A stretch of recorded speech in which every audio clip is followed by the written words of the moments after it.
Hero Ukrainian soldier blows himself up to destroy bridge and stop Russian invasion forces storming in from Crimea. A hero Ukrainian soldier blew himself up to destroy a bridge and stop Russian forces from storming in from Crimea.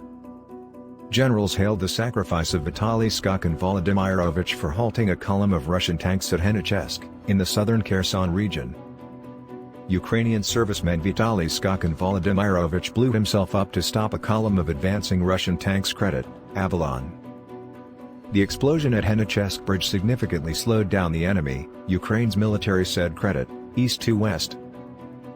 A Russian tank making its way towards Kherson region, mainland Ukraine, yesterday. Getty. The brave engineer had volunteered for the dangerous mission to rig the bridge with mines, an armed forces official said. It is a key strategic pinch point linking annexed Russian-occupied Crimea and mainland Ukraine. As Putin's forces raced towards him, Vitaliy realized he did not have time to set a fuse and get to safety. The bridge was mined, but he didn't manage to get away from there, said the General Staff of the Armed Forces.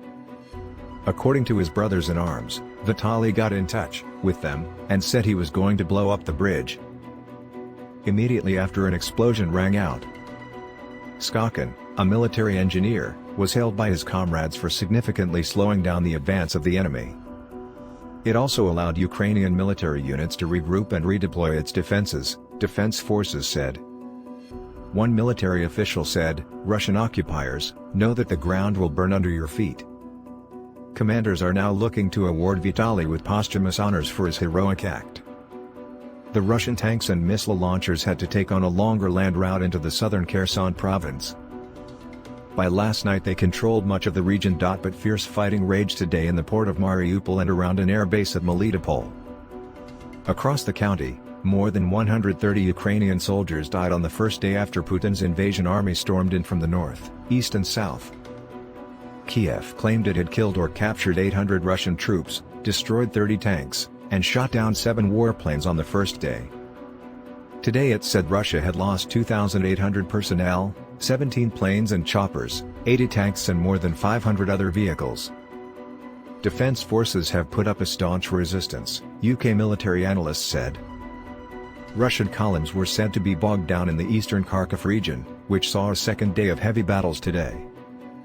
Pictures showed destroyed Russian vehicles littering the roadside, dead Russian soldiers, and captured Russian troops. 2 more columns were heading to Kiev from Belarus but were halted around 30 miles away. Saboteurs disguised as Ukrainians were shot dead in street battles in Kiev as defenders dug in for a siege. And Russia claimed it had recaptured a strategic airport in an air assault with 200 helicopters, paving the way for a massive troops landing just 4 miles from the capital. Earlier UK Defence Secretary Ben Wallace said the Kremlin hasn't taken any of its major objectives after facing much fiercer resistance than expected. The former army captain said Putin had been given a bloody nose by Ukraine, which had showed his army as bloody nose. He also mocked the country's Spetsnaz special forces, pointing out they failed to take a key airport outside the capital Kiev. Mr. Wallace said morale is low in the Russian army and large numbers of troops surrendered or deserted within hours of the attack starting. There have been reports that Kremlin soldiers on the front line didn't realize they'd be fighting Ukrainians and have been hesitant to engage. The defense secretary said the UK's assessment is that Putin intends to invade the whole country and replace the government. He said, if you looked at the massive odds that Russia posed before they started this, you would have thought they'd have done it all in 24 hours. No one would have thought they would have failed to take a single one of their objectives, which is where we're at now.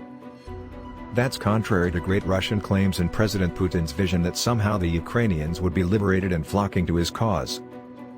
The defense secretary also accused the Russians of indiscriminately shelling residential areas overnight as part of an escalation of violence. He predicted even fiercer Ukrainian defense in urban battles, with troops thinking let them come into the cities and then whack them. Ukrainians have been warned they now face their hardest day with an expected all-out offensive by the Russians from the air, land and sea. Some 10,000 guns have been handed out to residents and general mobilization has been ordered in a bid to protect Kiev. U.S. intelligence now fears Putin could topple the Kiev in just 96 hours. The Henichesk road bridge links Crimea to mainland Ukraine. Shutterstock. Russian troops on an armored vehicle in Armyansk, Crimea Credit, AFP. A column of army trucks moves across the town of Armyansk Credit, Olomy.